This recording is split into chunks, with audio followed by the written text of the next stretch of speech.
বন্ধুরা, আজকের ভিডিওতে আমরা আলোচনা করব এমন এক ঘটনার যা ভারত আমেরিকা সম্পর্কের ক্ষেত্রে বড় মোড় ঘুরিয়ে দিতে পারে।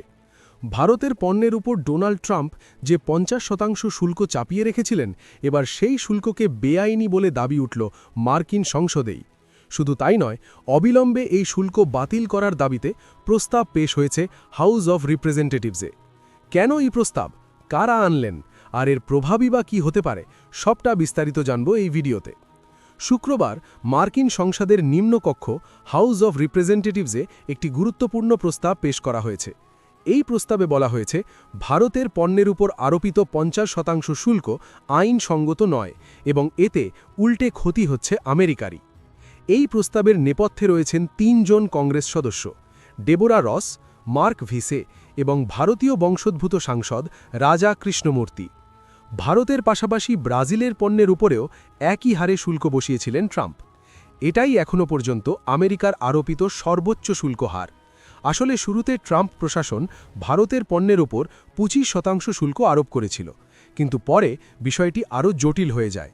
রাশিয়ার কাছ থেকে খনিজ তেল কেনা বন্ধ না করায় ভারতের উপর আরও 25% শুল্ক চাপানো হয়, ফলে মোট শুল্ক দাঁড়ায় 50%। 27 আগস্ট থেকে এই শুল্ক কার্যকর হয় ভারতের রপ্তানিকৃত পণ্যের উপর। এর সরাসরি প্রভাব পড়ে ভারত আমেরিকা বাণিজ্যে। রপ্তানি কমে, খরচ বাড়ে এবং দুদেশের সম্পর্কেও চাপ তৈরি হয়। ট্রাম্প এই শুল্ক আরোপ করেছিলেন একটি বিশেষ জরুরি ক্ষমতা ব্যবহার করে, কিন্তু কংগ্রেস সদস্যদের দাবি এই ক্ষমতার অপব্যবহার করা হয়েছে। তাদের বক্তব্য, এই শুল্ক আসলে বিদেশি দেশের ওপর নয়, বরং সাধারণ মার্কিন নাগরিকদের ওপরেই চাপ বাড়াচ্ছে। কারণ শুল্ক বাড়লে পণ্যের দাম বাড়লে ক্ষতি হয় সাধারণ মানুষের। প্রস্তাবে বিশেষভাবে উল্লেখ করা হয়েছে উত্তর ক্যারোলিনা প্রদেশের কথা। এই রাজ্যের অর্থনীতি অনেকটাই নির্ভরশীল ভারতের সঙ্গে বাণিজ্যের উপর। এখানে রয়েছে ভারতীয় ব্যবসায়ীদের বড় বিনিয়োগ, বিজ্ঞান ও প্রযুক্তি খাতে ভারতীয় সংস্থা, উৎপাদন শিল্পে ভারতীয় অংশগ্রহণ। এছাড়াও এই রাজ্যে ভারতীয় বংশোদ্ভূত আমেরিকানের সংখ্যাও তুলনামূলক বেশি। শুল্কের কারণে এই মানুষগুলি সবচেয়ে বেশি ক্ষতিগ্রস্ত হচ্ছেন। চাকরি, ব্যবসা, বিনিয়োগ সবকিছুতেই প্রভাব পড়ছে।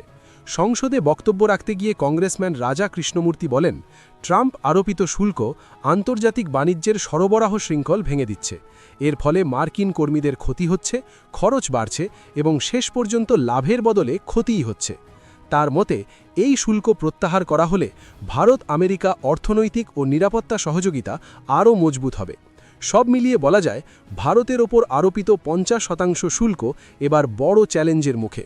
মার্কিন সংসদে যদি এই প্রস্তাব নিয়ে আলোচনা হয় এবং সমর্থন পায়, তাহলে ট্রাম্পের শুল্ক নীতিতে বড় বদল আসতে পারে। এই সিদ্ধান্ত শুধু ভারত নয়, আমেরিকার সাধারণ মানুষের জন্যও গুরুত্বপূর্ণ। আপনার কি মনে হয়, এই শুল্ক কি সত্যিই তুলে নেওয়া উচিত? মতামত জানাবেন কমেন্টে। ভিডিও ভালো লাগলে লাইক ও শেয়ার করতে ভুলবেন না। আর এমন আন্তর্জাতিক খবর রোজ পেতে আমাদের চ্যানেলটি সাবস্ক্রাইব করে রাখতে পারেন। ধন্যবাদ।